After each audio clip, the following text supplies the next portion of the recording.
travel space and experience the vastness of the cosmos.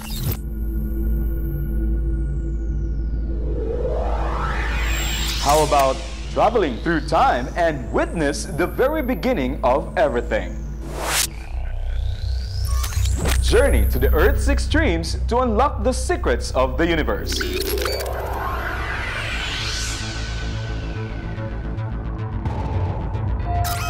Hello scientists, it's me, Teacher Paul Guanzon, your adventure partner. I am at a higher energy level today because you are there and spending time to learn and have fun with me. Come and join me as we blast off the rocket ship of new learnings. Let's go and let's Earth. Imagine Earth. Our lesson is for you to master the nature of Earth and life science intended for grade 11 senior high school. Today, we will be exploring the planet Earth and its subsystem. Here are our objectives. As we navigate the lessons, you are expected to 1. Describe the characteristics of Earth that are necessary to support life. Number 2. Explain that the Earth consists of 4 subsystems, across whose boundaries matter and energy flow. Before we proceed, here are our reminders.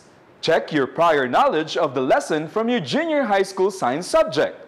Listen and pay attention to the details. And bring with you your paper and pen for jotting down important concepts of the lessons. Imagine Earth on how it all started, during its creation, and its story. Imagine Earth. There are 7.8 billion on the total number of the world's population, and over 7 million species of plants and animals journey together in a vast space. We share the same ride, the same planet, and the same spaceship. You heard it right, a spaceship. Don't you know that we are all passengers on a huge spaceship? We are all riding on it at this very moment. We call it the Earth. We know that the Earth is moving about our Sun in a very nearly circular orbit or elliptical orbit. It covers this route at a speed of nearly 30 kilometers per second or 67,000 miles per hour. Let us explore our planet. Earth is the only planet which is the third on its distance from the Sun. It is the only place we know of so far that's inhabited with living organisms. Our astronomers are working on the explorations of other planets that we may consider as habitable. Just a part of the vast universe is the solar system. From the previous concepts learned, we already know the identified planets in the solar system. There are 8 planets. The planets in order from the Sun based on their distance are Mercury, Venus, Earth, Mars, Jupiter, Saturn, Uranus, and Neptune. If we compare the 4 planets closest to the Sun, which is also known as the inner planets, Earth is bigger compared to Mercury, Mars, and Venus. Science trivia! Do you know that the name Earth is at least 1,000 years old? Yes, you got it right. All of the planets except for Earth were named after Greek and Roman gods and goddesses. But how did Earth get its name? During the 5th century AD, when the Germanic tribes migrated to Britain, the word Earth came from the Anglo-Saxon or English-German word Erda, and its Germanic equivalent Erde, which also means ground or soil. Well, no one is quite perfectly sure about who named our planet and where this name sprung up from. As one does often with linguistic culture, we cannot deny the fact that it is quite special on its own. What is certain of all the planets' names, Earth is the only one in our solar system that does not come from the Greco-Roman mythology. And let's zoom into the Earth's interior, the core. Our planet has a molten nickel-iron core which gave rise to an extensive magnetic field, which, along with the atmosphere, shields us from the harmful radiation coming from the sun. What makes Earth special? What do you think are the characteristics of the planet Earth that makes it different from all other planets? For example, if we pick a planet, and this planet has living organisms on it, they can breathe and live on its surface since it can provide their needs like air, food, water, and other important needs to survive. A planet's habitability or ability to harbor life results from a complex network of interactions between the planet itself, the system it's a part of, and the star it orbits. The standard definition for habitable planet is one that can sustain life for a significant period of time. That is what we call planetary habitability. Do you get that? Don't worry, let me tell you more about it. Here are the factors that make a planet habitable. Number 1 is temperature. Temperature influences how quickly atoms and molecules move. If our planet experiences low temperatures, it will make the chemicals to react slowly, which interferes with the reactions necessary for life.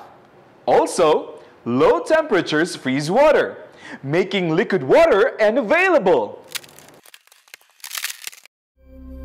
Now, if temperature is too much, at about 125 degrees Celsius, protein and carbohydrate molecules and genetic materials like DNA and RNA start to break apart.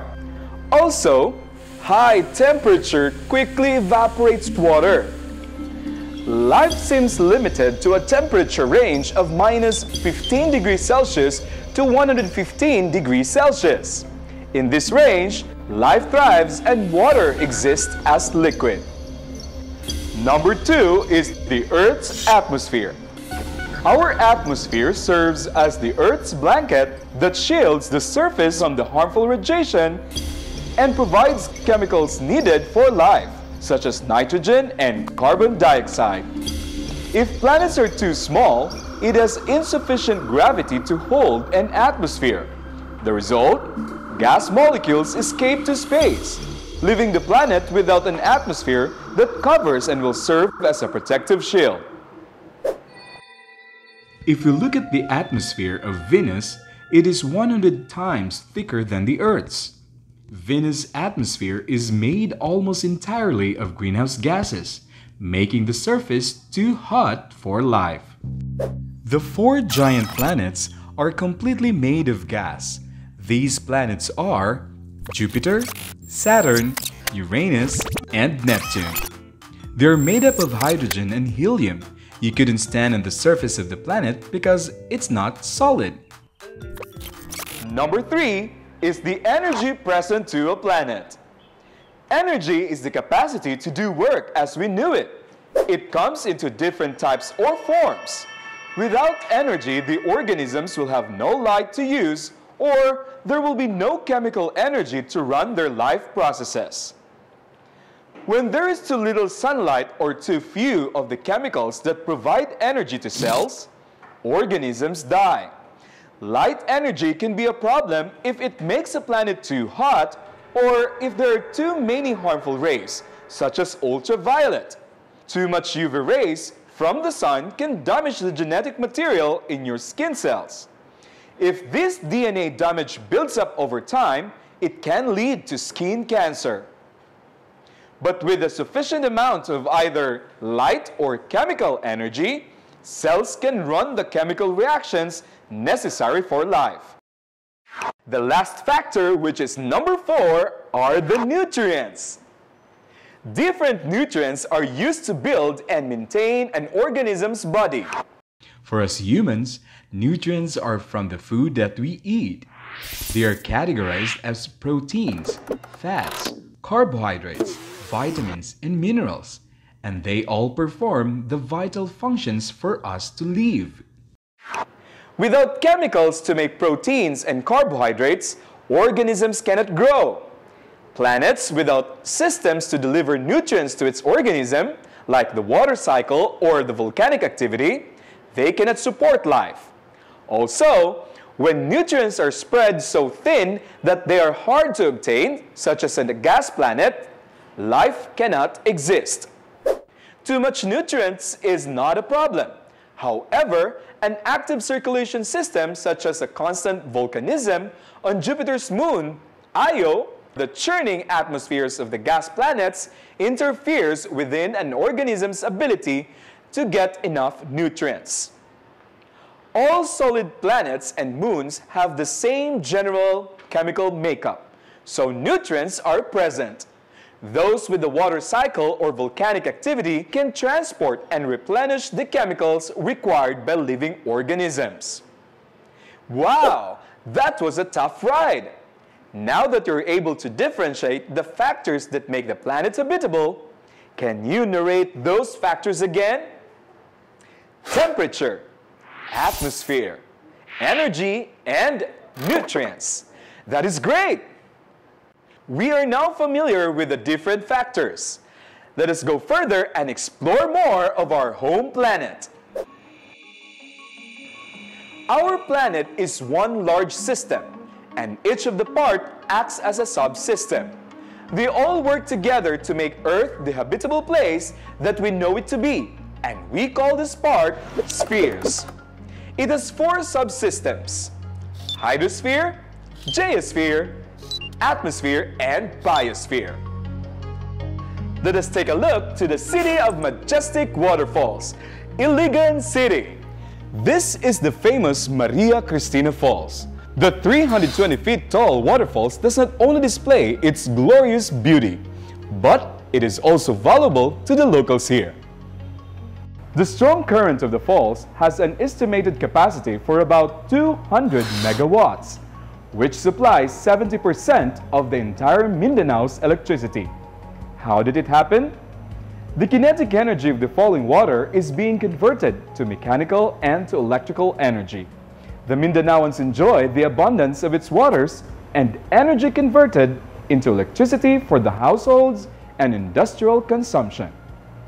The water part of the Earth, which circulates among oceans, continents, glaciers, rivers, waterfalls, and including the atmosphere, is the hydrosphere. Hydro is from the Greek word which means water. Because of this, Earth is sometimes called blue planet or the water planet. But the question is our planet made up of only water or land? How about the air? Now, let's try to have a closer look of geosphere. Geo comes from the Greek word which means ground. It basically means that it is related or something to do with the Earth. It is kind of like the skeleton of our planet, since all of the other spheres are found on top of it. The geosphere is the solid part of the Earth. It is composed of the entire planet from its core to its crust. Even the semi-solid land underneath the crust is part of it. If it is from solid Earth, they are part of the geosphere. As simple as that. It is very important to remember that when we talked about geosphere, it includes only the non-living things. Now, the air you breathe is the gas mixture that forms on the Earth's atmosphere, which comes from the Greek word atmos, meaning air. Yes, we cannot really see the atmosphere or hold it, but it can be found everywhere and covers the entire planet like a huge blanket. Primarily, the atmosphere is composed of 78% nitrogen, 21% oxygen, and 1% other gases. The last sphere is the biosphere. The word bio means life. All life forms that exist on Earth are part of it, including those in the sea, on land, and in water. And of course, all human beings are part of this subsystem. It is often called the large ecosystem, yet a very thin layer of the Earth's surface. Most of us associated the Earth with land masses or the continents. Others may only think of the air and water that makes our planet unique in our solar system. But only a few people got the idea of how interconnected these systems are with each other. And all living organisms are constantly interacting with land, air, and water. That is how the Earth's subsystem works. The Sun radiates the main source of energy that reaches the Earth's surface. Solar radiation heats energy's surface unevenly. This uneven heating causes the air in the atmosphere to move.